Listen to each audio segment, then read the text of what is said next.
देखो ध्यान से क्वेश्चन नंबर डी। हमारे पास क्वेश्चन दिया गया है इंटीग्रेशन 1 में एक्स स्क्वायर प्लस 1 और दूसरे ब्रैकेट में एक्स स्क्वायर प्लस 4। और हमें पता है कि जब आंशिक भिन्न लगाते हैं तो वहां पर स्क्वायर नहीं होना चाहिए। क्या होना चाहिए? एक रैखिक बहुपद होना चाहिए जिसमें कोई पावर ना लगे हो। यहाँ तो स्क्वायर है, और अगर स्क्वायर है चलो ठीक है, स्क्वायर मान लिया। अगर हम एक्स स्क्वायर को कुछ मान भी लें तो एक्स स्क्वायर का अवकलन 2 आएगा, 2x आएगा, तो ऊपर 2x नहीं है। ऐसी कंडीशन को तुम क्या करोगे, इसको रैखिक बहुपद बनाने के लिए मान लोगे। पहले माना एक्स स्क्वायर बराबर कुछ भी मान सकते हो, टी मान ले, वाई मान ले, यू मान ले, लेकिन अवकलन ना करना। मान तो लेना, अवकलन ना करना। फिर क्या करोगे, तो 1 में एक्स स्क्वायर को तुमने टी माना तो टी प्लस 1 हो गया, और फिर से टी माना है तो टी प्लस 4 हो गया। अब बताओ क्या ये आंशिक भिन्न के तरीके बन गया? बन गया कि नहीं बन गया? तो ये अब इसको क्या लिख सकते हैं, a के अपान में टी प्लस 1 और प्लस का b के अपान में टी प्लस 4। अब इधर से हमारे पास अंक 1 है और a के गुणा में हमारे पास टी प्लस 4 है। a के गुणा में क्या चला जाएगा, टी प्लस 4, और प्लस b के गुणा में क्या चला जाएगा, टी प्लस 1। a के गुणा में ये और b के गुणा में। अब हम a के ब्रैकेट को 0 करेंगे। माना टी प्लस 4 बराबर में 0, तो टी बराबर क्या आ जाएगा, माइनस का 4। तो आ जाएगा 1 बराबर में ये तो 0 हो गया है, तो आ जाएगा b यहाँ पर रखेंगे कितना, -4। तो -4 में 1 जोड़ेंगे, माइनस का 3, कितना आएगा, -4 प्लस 1। अरे बेटा -4 प्लस 1, माइनस प्लस माइनस 4 से क्या, तो जोड़ ही रहे ना। -4 प्लस 1 मतलब एक जोड़ रखिए, तो -4 में जोड़ोगे तो -3 आएगा। ठीक है, ये बटे में आ जाएगा। तो b बराबर आ जाएगा हमारे पास माइनस का 1/3। b का मान आ गया। a का मान निकालने के लिए अगला ब्रैकेट 0 करेंगे, तो t प्लस 1 बराबर में t बराबर क्या आ जाएगा, माइनस का 1। जहां जहां पर t है वहां पर तुम्हें -1 रखना है। इधर तो 1 है, a गुणा में t जब -1 रखो, 4 प्लस का 4 माइनस 1 कितना हो जाएगा, प्लस का 3 हो जाएगा। ये बटे में आ जाएगा, तो a बराबर कितना आ जाएगा, a बटे। अब हमारे पास a और b के मान आने के बाद हम लोग बस एक काम करते हैं, a का मान 1/3 बाहर रख देंगे और इंटीग्रेशन 1 में टी प्लस, और फिर उसके बाद यहाँ पर dx लगाएगा। क्या लगेगा, क्योंकि अभी हमने dx को हटाया तो है नहीं, बनेगा dx रहेगा। और फिर उसके बाद b का मान माइनस का 1/3, इंटीग्रेशन 1 में टी प्लस 4 dx। अब कुछ बच्चे यहाँ तक पहुंच जाते हैं, उसके बाद गलत कर देते हैं। वो सोचते हैं कि 1/x का समाकलन log x होता है, तो उसका log t प्लस 1 हो जाएगा। यहाँ सोच भी काफी रहे। अब तुम समझो, क्या हमने कभी तुम्हें ऐसा बताया है कि जब x के सापेक्ष समाकलन करना हो तो फंक्शन जो है वो t का होना चाहिए? हम तो हमेशा ये बताते हैं जब x के सापेक्ष करो तो भैया x में होना चाहिए, t के सापेक्ष t का कर रहे हैं तो t होना चाहिए था। यहाँ तो t है नहीं, हम तो dx है, हमने चेंज ही नहीं किया था dx को अभी तक। तो हम क्या करेंगे, इसको पहले x बनाओ, जो हम मान के आए हैं केवल अपने सरल रूप बनाने के लिए। तो t की जब क्या माना था, एक्स स्क्वायर, तो इसको एक्स स्क्वायर प्लस 1 1/3 इंटीग्रेशन 1 में t को लिखेंगे एक्स स्क्वायर, और 4 को लिख सकते 2 का स्क्वायर। अब ये देखो फार्मूला, अब ये देखो x में है और x में समाकलन करना है, x में है, x के सापेक्ष समाकलन। अब तुम्हारा आ गया। अब तो ये तो फार्मूला बन गया। किसका फार्मूला होता है, ये होता है tan इनवर्स x। ये भी फार्मूला बन गया, 1/3 बाहर कर लो, फार्मूला बन गया। फार्मूला होता है इंटीग्रेशन 1 में एक्स स्क्वायर प्लस ए स्क्वायर बराबर क्या होता है,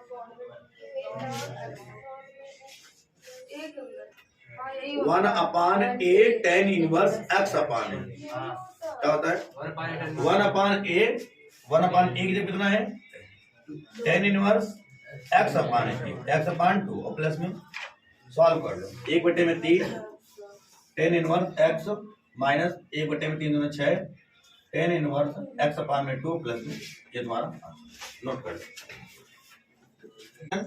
x³ प्लस 3 अपान में x³ माइनस 3x। सभी की नजरें इधर होनी चाहिए, सर्दी वर्दी ना लगे। हमने जब आंशिक भिन्न स्टार्ट किया था उसमें हमने पहला पॉइंट यही बताया था कि आंशिक भिन्न के क्वेश्चन करते समय अंश की घात हर के घात के बराबर या तो बड़ी नहीं होनी चाहिए। यहाँ पर अंश की घात x³ और हर की घात x³ है, मतलब इस जगह पर अंश की घात बराबर है हर की घात के।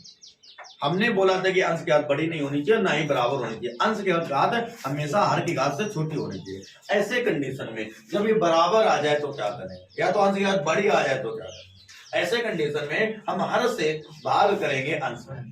ठीक है, कब? जब अंश की घात, जब अंश की घात कैसी हो, बड़ी हो या फिर बराबर हो हर की घात बड़ी हो जाए या बराबर हो जाए, तब हम ये ट्राई करते हैं जो करने जा रहे हैं। हम क्या करेंगे, हर से भाग करेंगे अंश में। हर हमारे पास क्या है बेटा, x³ - 3x, और भाग किसमें करेंगे, x³ + 3। अच्छा 9 में भाग करना सीखा हो तो उस क्लास में 9th में कितनी बार में जा रहा है, 1 बार। 1 बार में जाएगा तो 1 से कराएंगे तो x³ - 3x आएगा, साइन चेंज कर लेंगे, ये तो कैंसिल हो जाएगा, यहाँ प्लस का 3x आएगा और ऊपर प्लस का 3 आ जाएगा। भाग करने के बाद हम लोग उसको लिखते कैसे वो बताते हैं। पहले हम लिखते हैं भागफल, क्या लिखते हैं, प्लस, भागफल जो आएगा उसको इंटीग्रेशन के साथ में लिख देंगे प्लस, फिर लिखेंगे हम लोग शेषफल और अपान में जिससे भाग दिया हो। और यहां से हमने ये देख लिया कि हमने क्या कर लिया है, बताओ हमने क्या कर लिया है, हमने अंश की घात को हर से कम कर लिया है। और हमारा उद्देश्य क्या था, यही था कि अंश की घात हर से कम। अब उसके बाद क्या करेंगे, वर्ग का समाकलन x के सापेक्ष x प्लस। अब क्या करेंगे, यहाँ पर एक बार इसको 3 के x के अपान में लिखेंगे, एक बार 3 के, चाहे तो हम ऐसे ही करके देखें तो ऐसे ही हो जाएगा। तो 3x प्लस का 3 और अपान में यहाँ से दोनों से कॉमन क्या ले लें, x कॉमन ले लें तो आ जाएगा यहाँ पर x² माइनस का।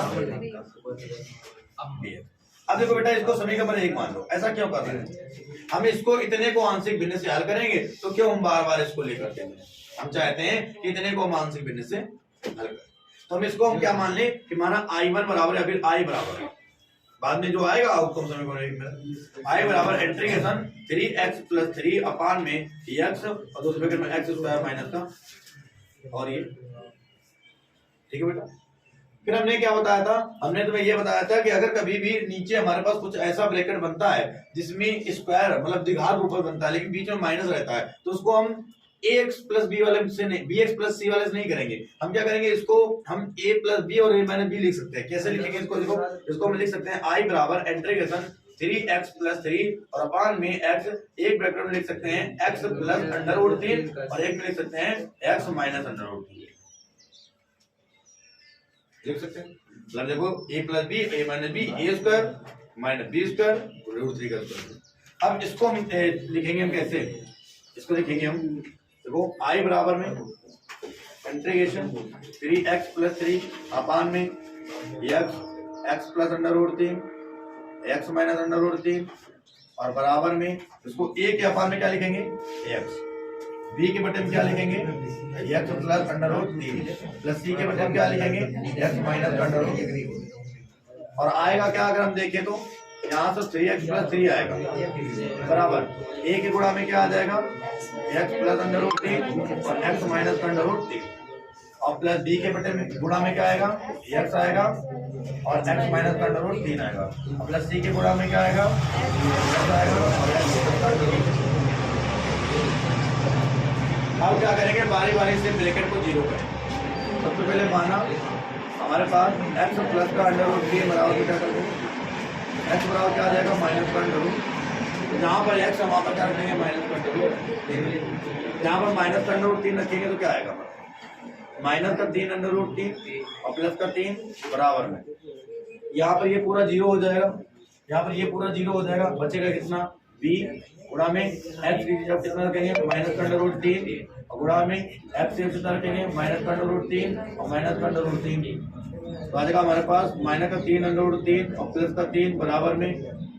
जब हम यहाँ देखेंगे तो आ जाएगा b और गुणा में -√3 और गुणा में ये दोनों माइनस के जुड़ जाएंगे तो -2√3 तो देखा -3√3 और प्लस का 3 = प्लस हो जाएगा √3 लिखो 3 दूनी 6 हो जाएगा 6 दिया जाएगा। ठीक है बेटा, 6 b आ गया, इधर बटे में आ जाएगा तो b बराबर आ जाएगा, ऊपर से 3 कॉमन ले लो, यहाँ बचेगा कितना 1 और यहाँ 3 और -√3 बचेगा और बटे में कितना आ जाएगा 6 आ जाएगा, 3 कम 3 3 दूनी 6, b का मान आ गया 1 - √3 बटे में कितना 0। लॉन्ग नहीं हो रहा है,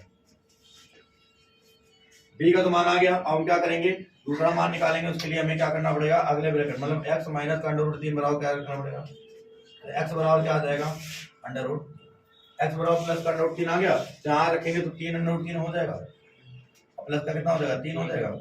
यहाँ पर तो अगर हम एक्स माइनस अंडर रूट 3 को जीरो करेंगे तो पूरा जीरो हो जाएगा, ये पूरा जीरो हो जाएगा, बचेगा ये, तो बचेगा हमारे पास सी गुणा में एक्स कितना अंडर रूट 3, और यहाँ पर क्या कितना रखेंगे under root 3, under root 3 under root 3 हो जाएगा 2 अंडर रूट 3, तो आ जाएगा हमारे पास 3 कॉमन ले लो, यहाँ तक अंडर रूट 3 प्लस 3 कॉमन 1, और अंडर रूट 3 अंडर रूट 3 मिलकर 3 दूना 6, तो आ जाएगा 6, ये आ जाएगा बटे में 6, तो सी बराबर आ जाएगा 3 अंडर रूट 3 प्लस 1 और बटे में कितना 6, 3 एकम 3 3 दूना 6, तो आ जाएगा सी बराबर में अंडर रूट 3 प्लस का 1 बटे में कितना 2, सी का मान आ गया। अब हमें किसका मान निकालना है, ए का मान निकालना, तो जब हम ए का मान निकालेंगे तो ये मतलब अभी ए बी का निकला सी का निकला, अगली बार हमारे पास क्या है तीसरा ब्रैकेट तो कुछ है नहीं, एक्स है, तो लिख देंगे माना एक्स बराबर 0, माना एक्स बराबर, जब हम एक्स बराबर 0 रखेंगे तो देखो क्या है, यहाँ पर ये पूरा क्या हो जाएगा, इधर क्या बचेगा, एक्स बराबर 0 रखने पर ये तो ए है गुणा में, यहाँ पर अंडर ये 0 हो जाएगा तो क्या बचेगा अंडर रूट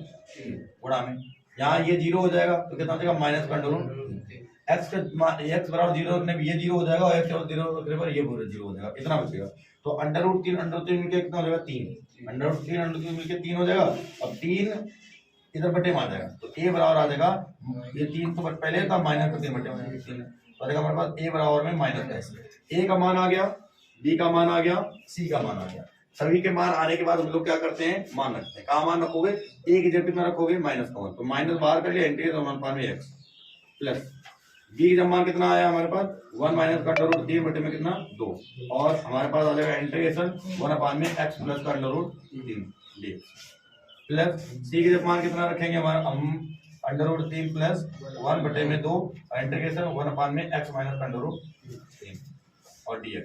अब समाकलन करेंगे तो ये आ जाएगा माइनस का लॉग एक्स और ये प्लस का 1 में अंडर रूट 3 और बटे में 2, ये हो जाएगा लॉग एक्स प्लस का अंडर रूट 3 और प्लस यहाँ जाएगा अंडर रूट 3 प्लस का 1 बटे में 2, ये हो जाएगा लॉग एक्स माइनस का अंडर रूट 3 और प्लस में सी, तो ये हमारे पास आया है इतना समाकलन, और इसके बाद ये समाकलन करते हैं समीकरण नंबर 1 में, समीकरण नंबर 1 से, समीकरण नंबर 1 में हमारे पास क्या है एक्स है, एक्स के आगे पूरा इसका समाकलन यही आ होगा माइनस का लॉग एक्स प्लस, हो सकता है यहाँ पर माइनस कॉमन लेकर के अंडर रूट 3 माइनस 1 बटे 2 किया गया हो, तो अगर माइनस कॉमन ले लें तो आ जाएगा हमारे पास माइनस का अंडर रूट 3 माइनस का 1 और बटे में 2 लॉग एक्स प्लस का अंडर रूट 3 प्लस में अंडर रूट 3 प्लस का 1 बटे में 2 log x minus under root 3 और प्लस में